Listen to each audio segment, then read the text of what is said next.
guys, welcome back to the Leisure Arts Makerspace. I'm here with my good friend Kristi Simpson. Kristi, we're so glad to have you here today. Thank you. So we're going to be talking a little bit about the DIY fairy garden book that Kristi put out. If you've ever seen any of Kristi's books before, she does a little bit of everything. She does knit, crochet, craft. I mean, you name it, girl. You got it going on. So this book is item number 7364, and you can get this on our website or on Amazon or at your local craft retailers. So I'm just going to let Kristi tell us a little bit about these projects. Well, I like to use different items that you can find around your home or even in the craft store that's really kid-friendly and adult-friendly. Like, start with the bowls. I actually went to thrift stores and I found this one and this one and this one. I mean, you can pull them from your house, from your garage storage, or just go thrift shopping. You don't have to spend a lot of money. Yeah. And then I did, buy a couple because I wanted a certain look, like to make it home decor, home friendly. And then for the actual items, I went to the park and I just picked up pine cones and I used tree bark and things like that, just dirt and plants. Well, these plants are fake, that way I can't kill them, or you can always use faux ones.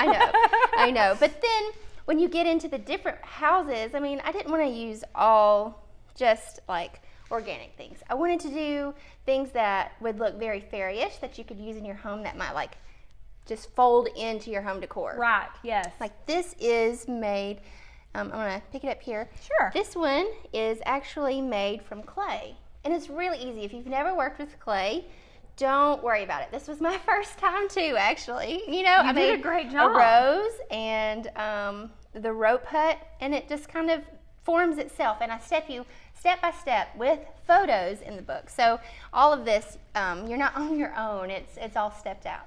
And then this little fairy house, that's adorable, is cotton cording.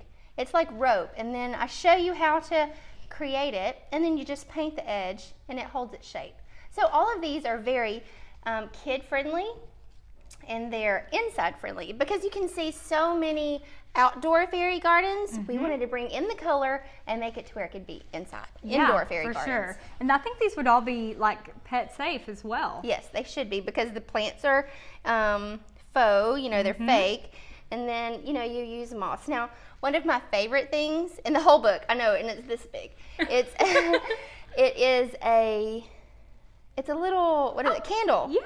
And you turn it on, and then you glue sticks around it with moss. I mean, you got your own little fire. You've got your own little fire. That's adorable, Kristi. So I mean, just little things like that you can involve your kids, get them off the computer, and if it's rainy outside, you can just have a fun little project that you work on, or grandkids, or nieces and nephews even. Bring the outdoors in. That's right. Great idea. You did a great job as always. Thank you, Kristi.